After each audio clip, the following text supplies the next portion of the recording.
Təşəkkür edirəm, hörmətli xanım sədr, hörmətli həmkarlar, media nümayəndələri. Təqdim edilən qanun layihəsinin əsas məqsədi müddətdən artıq həqiqi hərbi xidmətə qəbul edilən qadın hərbi qulluqçuların xidmətə uyğunlaşma prosesinin daha səmərəli təşkili və bu sahədə mövcud praktikanın çətinliklərini aradan qaldırılmasıdır. Qüvvədə olan hərbi vəzifə və hərbi xidmət haqqında Azərbaycan Respublikası qanununun 38.1.2-ci maddəsinə əsasən müddətdən artıq həqiqi hərbi xidmətə hərbi qulluqçuların əsasən ilkin bağlaşma müddəti həqiqi hərbi xidmətdən ehtiyatdan daxil olanlar və qadınlar üçün 3 il müəyyən edilmişdir. Həmin müddəada hərbi xidmət keçmək haqqında əsasnamənin 12-ci maddəsinin B bəndində bu nəzərdə tutulub.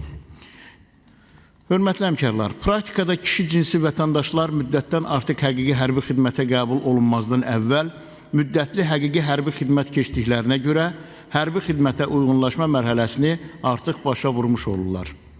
Qadınlar isə müddətli həqiqi hərbi xidmət keçmədən birbaşa müddətdən artıq həqiqi hərbi xidmətə qəbul edildiklərinə görə ilkin mərhələdə hərbi xidmət şəraitinə uyğunlaşmada çətinliklərlə üzləşirlər.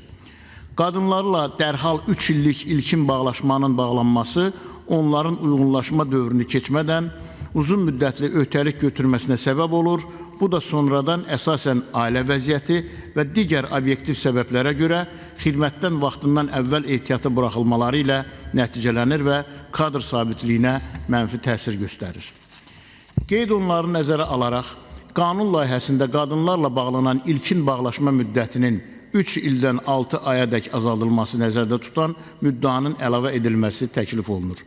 Bu dəyişiklik qadın hərbi qulluqçuların hərbi xidmətə uyğunlaşma imkanlarının artırılmasına, kadr axının azalılmasına və hərbi xidmətin təşkilinin səmərəliyinin yüksəlməsinə xidmət edəcəkdir. Milli Məclisin Müdafiə Təhlükəsi və Korrupsiya ilə Mübarizə Komitəsində layihə müzakirə olunub, plenar iclasa tövsiyə edilib. Səs verməyinizi xahiş edirəm. Diqqətinizə görə sağ olun.